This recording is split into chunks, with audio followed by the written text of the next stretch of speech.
Sri Lanka will purchase 1.5 million doses of COVID-19 vaccines from India's Serum Institute before procuring 10 million jabs to the country.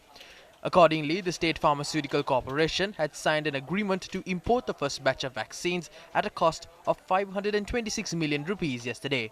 The 1.5 million vaccines are due to reach the country in 3 batches containing 500,000 jabs each, with the first batch due to arrive in the country next week. The second and third batches of vaccines carrying 500,000 doses each are due to arrive in the country in March and April this year.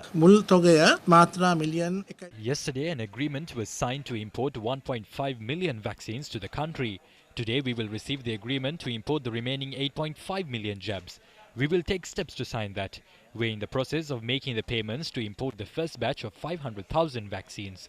We have received the invoice for the first batch of vaccines as well as the remaining 1 million jabs. We hope to settle both these invoices by next Monday. We hope that Sri Lanka will receive the batch of vaccines by next week. අපි බලාපොරොත්තු වෙනවා ඉදිරි සතිය ඇතුළත මේ එන්නත් වගේ ශ්‍රී ලංකාවට ලැබෙයි කියලා අපි බලාපොරොත්තු වෙනවා. India's Serum Institute has approved a request made by Sri Lanka to supply 10 million vaccines, although the initial request had been for 18 million doses. Accordingly, Sri Lanka had also placed an order for vaccines from the manufacturer of the Oxford AstraZeneca jab in the United Kingdom.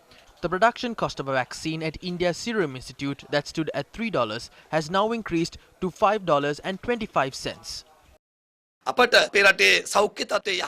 The World Health Organization will offer vaccines covering only 20% of our population based on our health capacity. Since we have been successful in the battle against the pandemic, we might receive vaccines covering up to 27%. We are in the process of receiving the vaccines. We believe that we will be able to complete the vaccination drive by the month of May.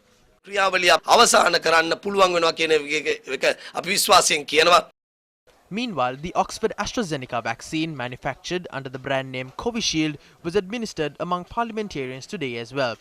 Our correspondent reported that parliamentarians Lakshman Kiriyalla, Imtiaz Bakir Makar, Gevidu Kumaratunga, Vijayadasa Rajapaksa, Udayana Kirindigoda and WHM Dharmasena were among the individuals who received the vaccine today.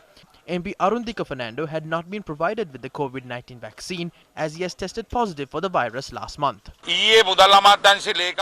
Orders have been placed to import batches of vaccines after the Treasury Secretary had allocated the required funds. That is to provide them to everyone in the country. We invite the public to obtain the jab. Meanwhile, COVID-19 vaccines were distributed among port employees today. Residents of Kerawalapitia, Mabole, Mirigama and Gotutua also received the jab.